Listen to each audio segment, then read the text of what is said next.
இத கொஞ்சம் பிடிங்க. இன்னும் ஒரே ஒரு வாய் தாங்க, சாப்பிடுங்க. என்கிட்ட கொடுமா.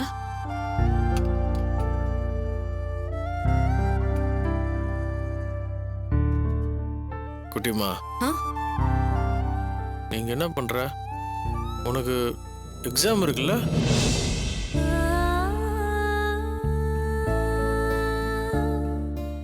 அந்த சாமி எனக்கு அதை விட பெரிய எக்ஸாம் வச்சிருக்கு. உங்களை நல்லபடியா காப்பாத்தணும். அதுல நான் பாஸ் ஆக வேணாமா? எனக்கு எக்ஸாமை விட உங்களை பாத்துக்கிறது தாங்க முக்கியம். என்ன பாத்துக்கிறது தான் அத்தை, மாமா, மோகன் எல்லாருமே இருக்காங்கல்ல. நீ போய் எக்ஸாம் அட்டன் பண்ண போ. ஏற்கனவே 4 எக்ஸாம் எழுதாம விட்டாச்சு. மிச்சம் இருக்கிறது 3 பேப்பர் தான். அதை நான் மொத்தமா எழுதிக்கிறேன். இல்ல குட்டிமா, அந்த 3 எக்ஸாம் நீ எழுது. மாப்பிள, இது விஷயமா நானும் எவ்வளவோ சொல்லி பார்த்துட்டேன். ஆனா துளசி கேட்கவே மாட்டேங்கிறா. சித்தி, நான் தான் சொல்றேன்ல, கொடுங்க. எனக்கு படிப்பை விட இவர் தான் முக்கியம். புரியுதுமா துளசி, புருஷனுக்கு உடம்பு சரியில்லாதப்ப வேற வேலை ஓடாதுதான். ஆனா மாப்பிள்ளையே சொல்றாரு இல்லம்மா. என்னை பார்த்துக்குதான் அத்தையும் மாமா இருக்காங்கல்ல, அது போதும். நீ பாண்டிச்சேரி கிளம்பு. இத பாருங்க, அப்பாவும் சித்தியும் உங்களை நல்லா பாத்துப்பாங்க, நான் இல்லைங்களே. ஆனா என்னால அங்க போக முடியாது. எக்ஸாம்னு போயிட்டா அதை ஒழுங்கா எழுதணும். மனசு முழுக்க இங்க இருக்கிறப்போ என்னால எப்படி எழுத முடியும்? அரைகுறையா எழுதி அரியஸ் வைக்கிறத விட பேசாம இங்கே இருக்கலாம். இல்ல குட்டிமா, நீ அரியர்ஸ்ல வைக்க மாட்ட. அரியர்ஸ்ல வைக்கவும் கூடாது. கஷ்டப்பட்டு இவ்வளவு தூரம் படிச்சுட்டு கடைசி நிமிஷத்துல எக்ஸாம் எல்லாம் நல்லா இருக்காதுல்ல. எக்ஸாம், படிப்பு இத பத்திலாம் நீங்க கவலைப்படாதீங்க, அதை நான் பாத்துக்கிறேன். டாக்டர் கண்டதையும் யோசிச்சு ஸ்ட்ரெயின் பண்ணக்கூடாதுன்னு சொல்லியிருக்காரு. முதல்ல உங்க உடம்பு குணமாகட்டும், படிப்பெல்லாம் அப்புறம் பாத்துக்கலாம். இந்தாங்க, முதல்ல இதை போடுங்க. இவ்வளவுமா? சாப்பிடுங்க. ஓகேமா, நான் ரவுண்ட்ஸ்ல இருக்கேன், அப்புறம் கால் பண்ணுங்க. வாங்க டாக்டர். என்னம்மா, சாப்பிட்டாரா? சாப்பிட்டாரு டாக்டர். என்ன தமிழ், உடம்பு எப்படி இருக்கு? பெயின் ஒன்றும் இல்லையே? பெட்டரா இருக்கு டாக்டர். இதை எப்போ டிஸ்சார்ஜ் பண்றீங்க? அந்த அளவுக்கு தேறிட்டீங்களா? குட். உங்களுக்கு ஓகேனா இன்னைக்கே டிஸ்சார்ஜ் பண்ணிடலாம். ஆனா ஒரு கண்டிஷன், நீங்க முழுமையா நார்மலாக இன்னும் கொஞ்ச நாள் ஆகும். அது வரைக்கும் அதை பண்றேன் இதை பண்றேன்னு உங்களை போட்டு வருத்திக்காதீங்க. நல்லா ரெஸ்ட் எடுக்கணும், மெடிசனை தவறாம சாப்பிடணும். டாக்டர், நான் நார்மலாக தான் டாக்டர் இருக்கேன். இப்போ எனக்கு எந்த ப்ராப்ளமும் இல்லை. நீங்கள் தான் என்னெல்லாமோ சொல்லி இவ்வளோ பயமுறுத்தி வச்சிருக்கீங்க. இவங்க எல்லாருமே ரொம்ப பயந்து போயிருக்காங்க டாக்டர். அதுலேயும் என் ஒய்ஃப் துளசி, அவர் ரொம்ப ரொம்ப பயந்து போயிருக்கா டாக்டர். என்னை டிஸ்சார்ஜ் பண்ணுங்க டாக்டர். என்ன நானே சரி பண்ணிக்கிறேன் டாக்டர். நோ, ஓவர் கான்ஃபிடென்ட்டா அப்படி எதுவும் தப்பு பண்ணிடாதீங்க. நீங்க என்னென்ன செய்யணும் என்னென்ன செய்யக்கூடாதுன்னு உங்க ஒய்ஃப் கிட்ட தெளிவா சொல்லியிருக்கேன். அதுபடி ஃபாலோ பண்ணுங்க. முக்கியமா மெடிசனை நிறுத்தக்கூடாது. டாக்டர், இந்த மெடிசன்ஸ்லாம் பார்த்தால எனக்கு பயமா இருக்கு டாக்டர். சாப்பாடுக்கு பதிலாக இதெல்லாம் தான் சாப்பிடணுமா? இவ்வளோ மாத்திரம் எனக்கு தேவையா? துளசி, இதுக்கான விளக்கத்தை நீங்க தான் சொல்லணும். சாரி டாக்டர், தப்பா எடுத்துக்காதீங்க. ஏங்க, உங்க உடம்பு குணமாகணும் தானே டாக்டர் இதெல்லாம் தந்திருக்காரு. இதெல்லாம் தேவையான்னு கேட்டா எப்படி?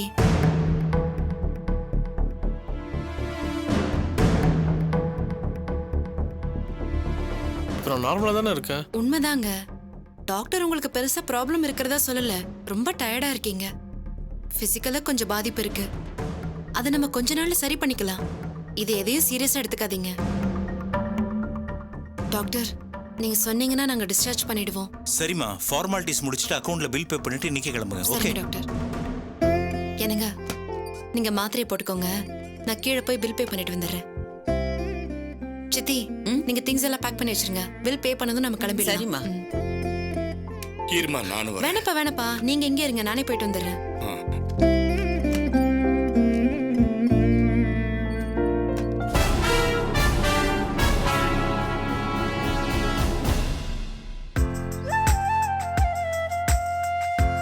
அப்ப நாங்க கிளம்புறோம் டாக்டர். ரைட்மா.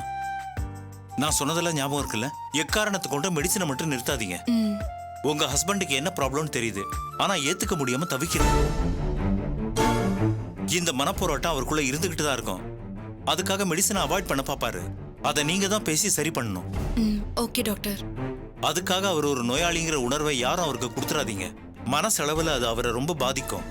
நோயாளிங்கிற உணர்வு வராம கவனமா நீங்க கேர் எடுத்து பார்த்துக்கணும். அது ரொம்ப முக்கியம்.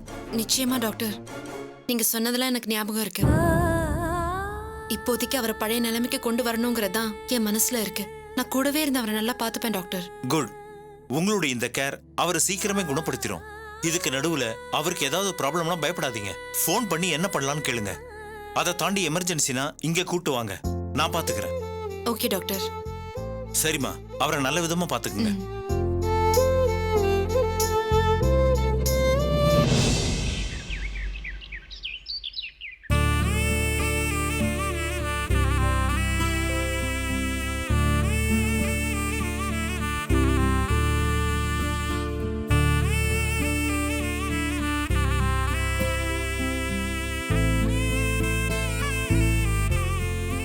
பிசினஸ்ல பெருசா சாதிக்கணும். அல்ல குறையாத அளவுக்கு 10 தொலை பிறகு பணத்தை சேர்க்கணும். நம்பர் 1 ஆகணும். பெரிய பங்களா, 10-15 காரு, போக வரத்துக்கு ஃப்ளைட்டுன்னு நம்ம ரேஞ்சே வேற மாதிரி இருக்கணும். எனக்குன்னு சில டார்கெட்ஸ் இருக்கு. அதில் நான் ஜெயிச்சாதான் நம்மளால ராஜ வாழ்க்கை வாழ முடியும்.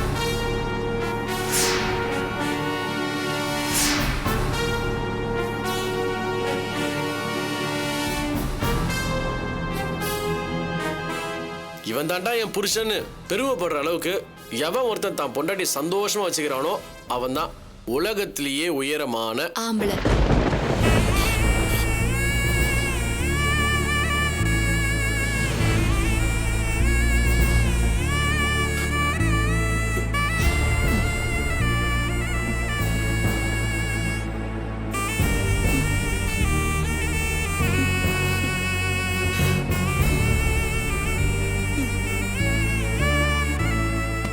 என்னங்க என்னங்க என்னாச்சு? ஏன் ஒரு மாதிரியா இருக்கீங்க? சொல்லுங்க, என்னாச்சு? என்னமோ போல இருக்கீங்க. தலைவலிக்குதா? சொல்லுங்க. ஐயோ, என்னங்க ஆச்சு? ஏன் அழறீங்க? சொல்லுங்க. இங்க பாருங்க, என்னாச்சு? சாரி குட்டிமா, கை நிறைய சம்பாரிச்சு உன்னை ராணி மாதிரி பார்த்துப்பேன்னு சொன்னேன். ஆனா அதெல்லாம் நடக்கல. நான் உன்னை ஏமாத்திட்டேன் குட்டிமா. அப்படிலாம் ஒண்ணுமே இல்ல. இல்ல குட்டிமா, இது நாள் வரைக்கும் உனக்கு வேதனையை மட்டும்தான் கொடுத்துருக்கிறேன். நான் அப்படிலாம் நினைக்கவே இல்லையே. இனிமே என்னால உன்னை பார்த்துக்க முடியாது, சந்தோஷமா வச்சுக்க முடியாது. ஒரு பேஷண்டா மூளையில உட்காந்துட்டேன் குட்டிமா. ஏங்க இப்படிலாம் நினைக்கிறீங்க? இங்க பாருங்க, இங்க பாருங்க, அப்படிலாம் ஒண்ணுமே கிடையாது.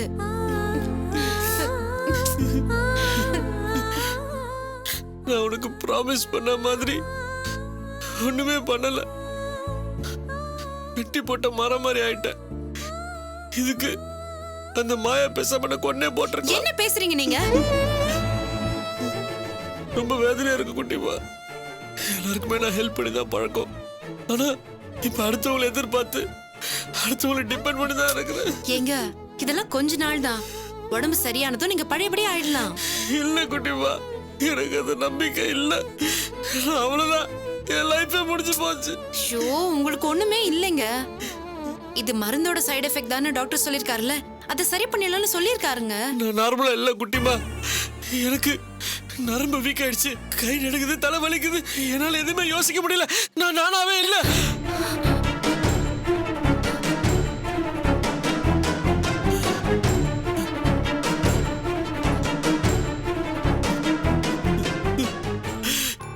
என் உடம்புல ஒண்ணுமே இல்லை குட்டிமா, குப்பை அடிச்சு. இனிமே என்னால எந்த யூஸுமே இல்லை.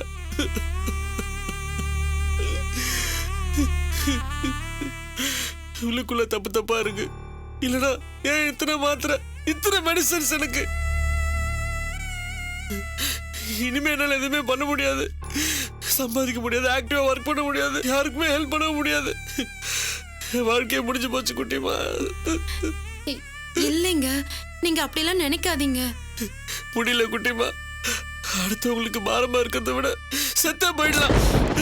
ஏன் இப்படி எல்லாம் பேசுறீங்க? கொஞ்ச நாள்ல எல்லாம் சரியாயிடுங்க, நம்புங்க. மனசு நம்மளால உடம்பு ஒத்துக்க மாட்டேது குட்டிமா.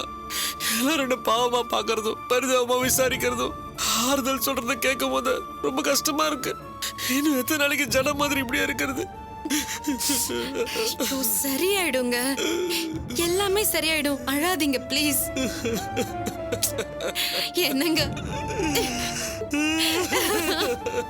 இங்க பாருங்க, அழாதீங்க, சொன்னா கேளுங்க.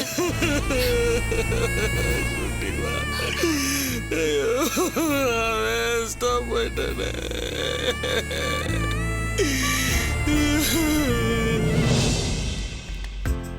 இதுல 10,000 ரூபாய் இருக்குக்கா. சரி, அத பேங்க்ல கட்டிடு. பாஸ்புக் எடுத்துக்கு வந்தா. சரிக்கா, வரேன்க்கா.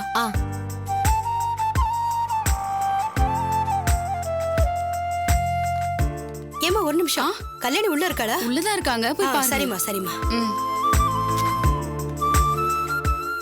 கல்யாணி அக்கா வாங்கக்கா, உட்காருங்க. இருக்கட்டும் இருக்கட்டும். ஆமா, இதான் உன் ஆபீஸா? நல்லா இருக்கு நல்லா இருக்கு நல்லா இருக்கு. என்னக்கா திடீர்னு டிராவல்ஸ் பக்கம்? அதுவா, எனக்கு ஒரு வண்டி வேணும் கல்யாணி. 3 நாளைக்கு வேணும் டூர் போறதுக்கு. காலையில கூட பார்த்தேன், டூர் போறேன்னு சொல்லவே இல்லையே. அட நீ வேற, டூர் போற விஷயத்த நானா ஒண்ணும் முடிவு பண்ணல. எங்க அம்மா கொஞ்ச நேரத்துக்கு முன்னாடி போன் பண்ணாங்க. என் அத்தை மாமா சித்தப்பா எல்லாரும் குடும்பத்தோட கிளம்பி வராங்களாம். ஓ அப்படியா? ஆமா கல்யாணி, கும்பகோணம் திருவாரூர் மாயவரம்னு எல்லா ஒரு கோவிலுக்கும் போறதா வேண்டுதலாம். அதுக்காக ஒரு காரை ஏற்பாடு பண்ண சொன்னாங்க. எனக்கு உடனே ஞாபகம் தான் வந்துச்சு. வாடகை எவ்வளவு நாளும் பரவாயில்ல, நல்ல டிராவல்ஸா பாருன்னு சொன்னாங்க. நான் ஏன் அடுத்த இடத்துக்கு போனோம்? கல்யாணின்னு ஒரு பொண்ணு இருக்கா, என் தங்கச்சி மாதிரி.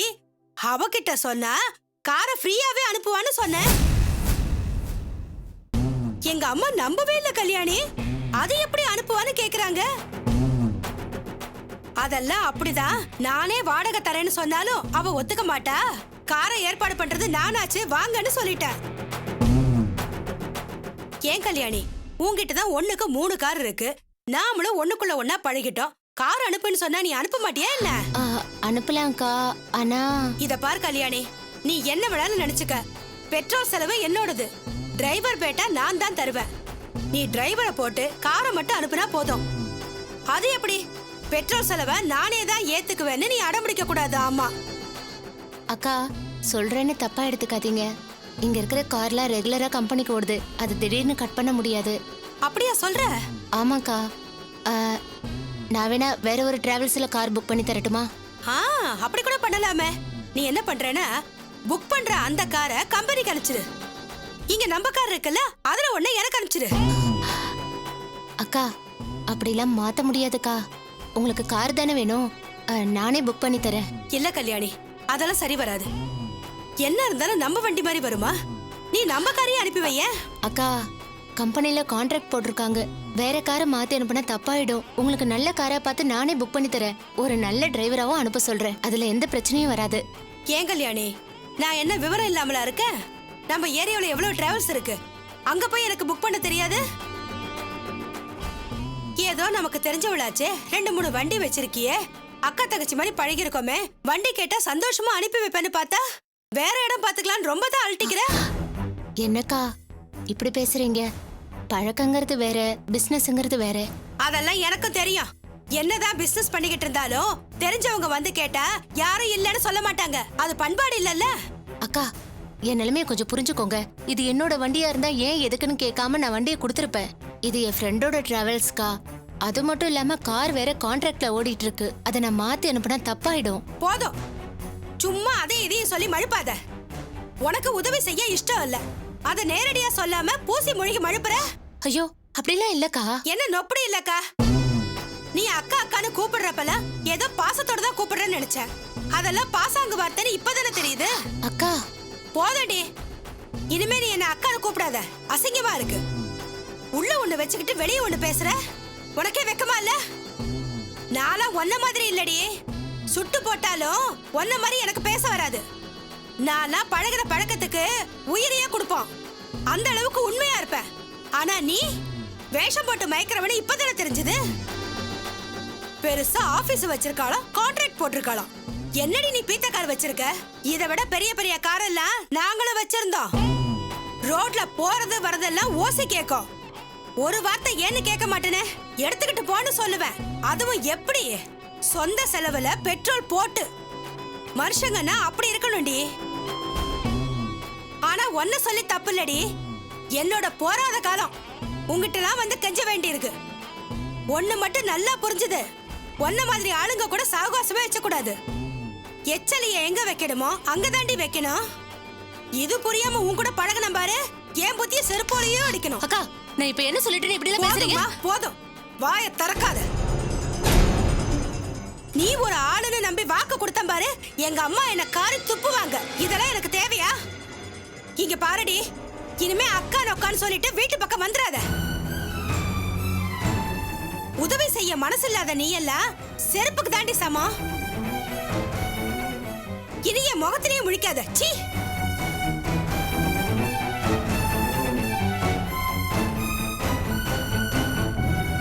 ஏய், உனக்கும் அவளுக்கு என்னடி பிரச்சனை? ஏன் அப்படி கத்திட்டு போறா? அந்த கொடுமையை ஏண்டி கேக்குற? அவங்க சொந்தக்காரங்க யாரோ டூர் போறாங்களாம், அதுக்கு நம்ம கார் வேணுமா. நம்ம கார் கம்பெனிக்கு ஓடுது, நான் வேற கார் புக் பண்ணி தரேன்னு சொன்னேன். அவ்வளவுதான், கத்த ஆரம்பிச்சிட்டாங்க. ஏய், அத காரணத்தை சொல்லிட்டல, அப்படியும் கத்தணும். நான் பாசத்தோட அக்கான்னு கூப்பிடுறேன்ல, அந்த உரிமையில கார் தந்தேதான் ஆகணும்னு அடம்பிடிக்கிறாங்க. பெட்ரோல் செலவு அவங்க பாத்துப்பாங்களாம், காரை மட்டும் நான் அனுப்பணுமா. ஏய், இது என்னடி அநியாயமா இருக்கு? கேக்குறது ஓசி வண்டி, இதுல அதிகாரம் வேறையா? செருப்பு அது இதுன்னு கண்டுபிடி பேசினா. ஏதோ தெரிஞ்சவங்கன்னு உதவி கேட்டு வந்தாங்க, இல்லன்னு சொன்னது தப்பா போச்சு. அட கடவுளே, உதவி கேக்குறது கூட இவ்வளவு அதிகாரமா கேட்க முடியும்னு இன்னைக்குதான் எனக்கு தெரியுது. அந்த அம்மாவுக்கு கொஞ்சம் கூட இங்கிதமே தெரியாதா? கூச்சமே இல்லாம ஓசி கார் கேக்குறாங்க. நமக்கெல்லாம் இப்படி கேட்கவே கூசண்டி. சரி விடுறி, அவங்கள சொல்லி தப்பு இல்ல. இருக்கிற இடத்துல துணையா ஒரு அக்கா கிடைச்சாங்களேன்னு பாசமா பழகனல்ல, எல்லாம் அதால வந்தது. எல்லாம் உன்னாலதான். அந்த அம்மாவை பார்த்தப்பவே நான் வார்ன் பண்ணேன். அது ஒரு மார்க்கமான பொம்பளையா தெரியுது, சரியில்லை, ரொம்ப வச்சுக்காதன்னு சொன்னேன். கேட்டியா நீ? சரியான பஜார் அடியாவ. ஏய், யார பார்த்து பஜாரிங்கற? கொன்னுடுவேன் உன்னை. என்ன பத்தி என்னடி தெரியும் உனக்கு? நீ சித்து வேலை தெரிஞ்சவளோ? ஆளை பார்த்தே நோட்ட சொல்வியோ? பாருடி, நல்லா பாரு. நான் எப்படிப்பட்டவனே மூஞ்சிய பார்த்து சொல்லு. சொல்லுடி. அக்கா தப்பா எடுத்துக்காதீங்க, நாங்க சும்மா ஒரு பொதுவாதான்.